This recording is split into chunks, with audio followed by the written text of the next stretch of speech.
would like to invite Mr. Ari Bayuaji to share with us about your work and allow us, for us here and the audience, know about you as well, who you are and what you do, why you are inspired to pick up the trash from Bali coastline and turn into this beautiful art.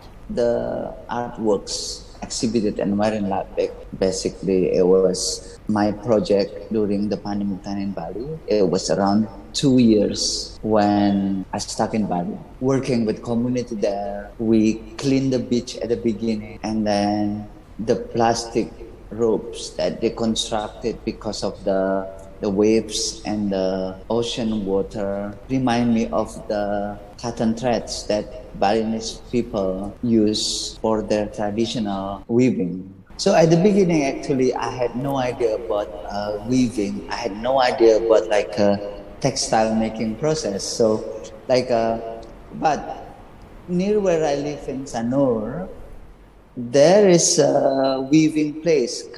It was dying because no tourists anymore.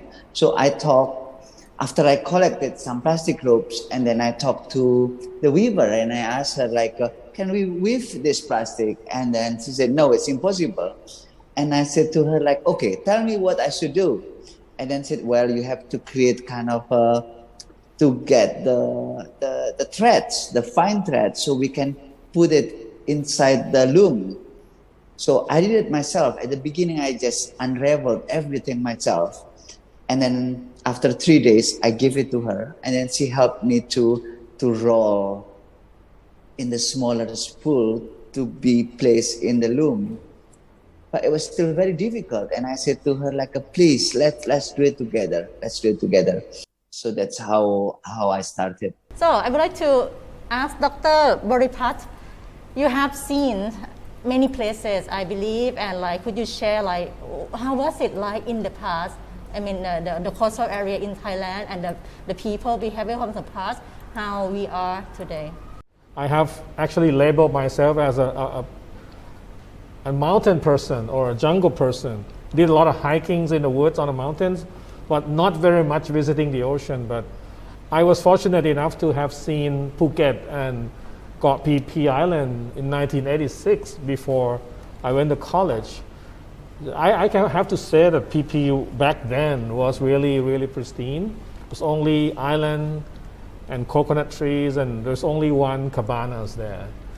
So having seen that in 1986, and some decades after that, we have loaded our beaches and coastal line are destroyed. First of all, by the destruction of mangroves, the conversion of mangrove and habitat into, for example, shrimp ponds.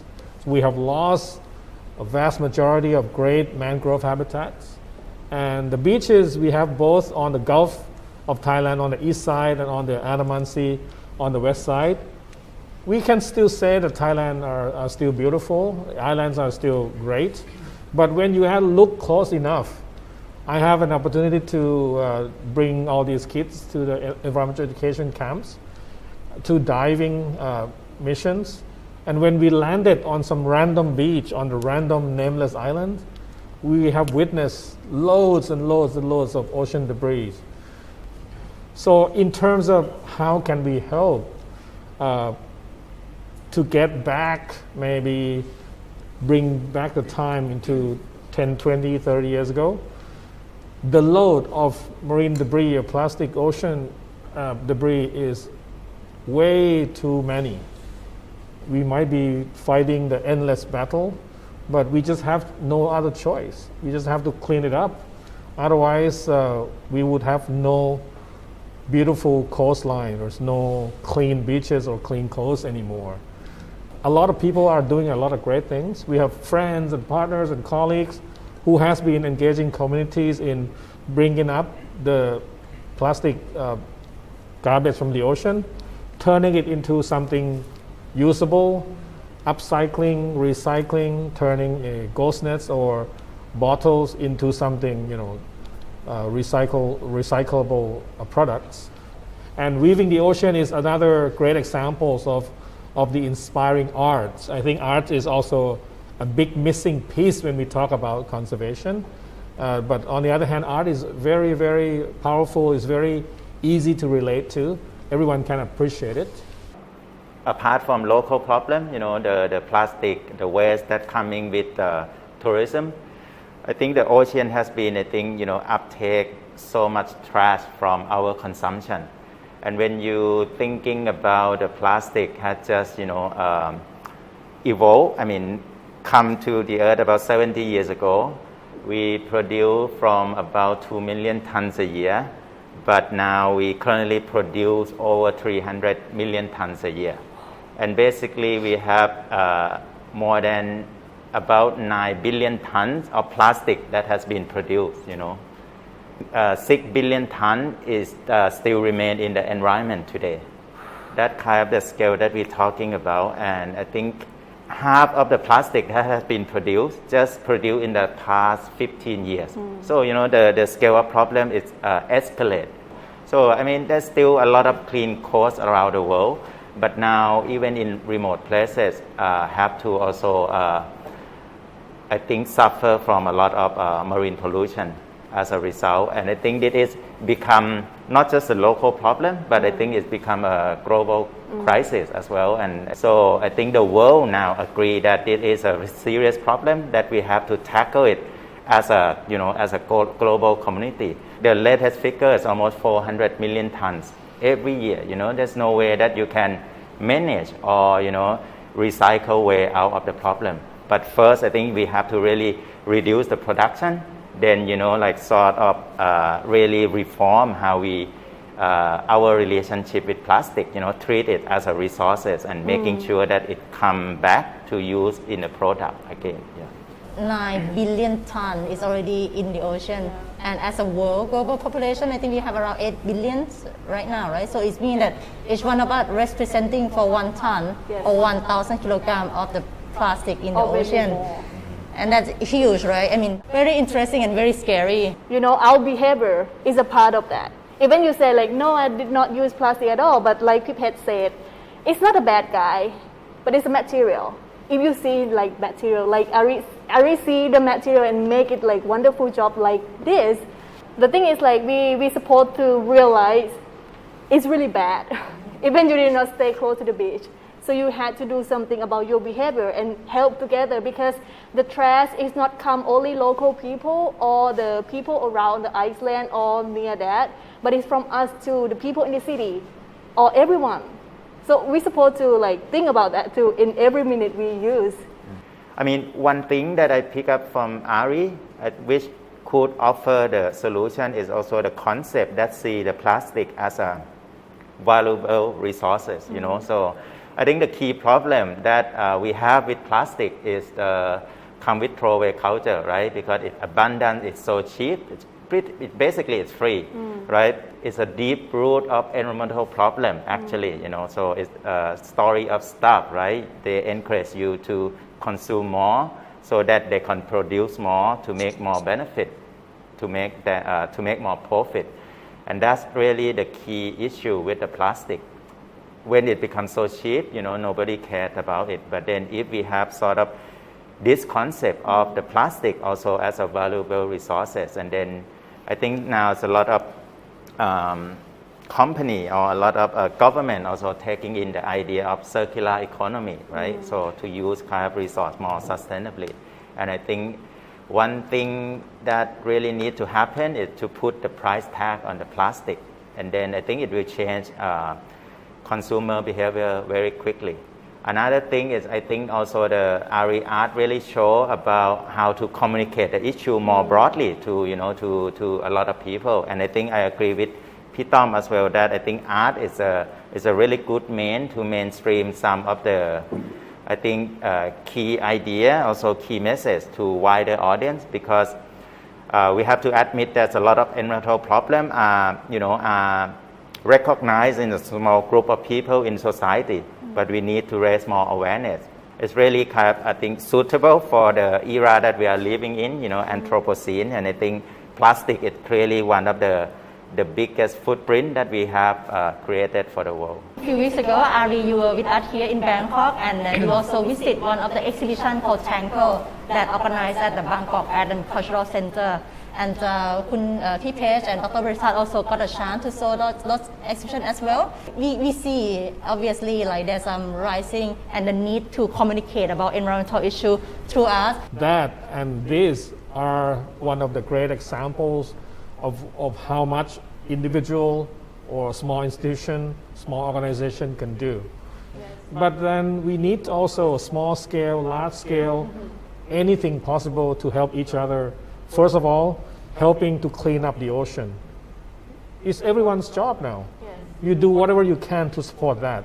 And then at the same time, like Petch said, reducing our consumption. If the demand is decreased, production decrease as well. So we have to really do everything we can.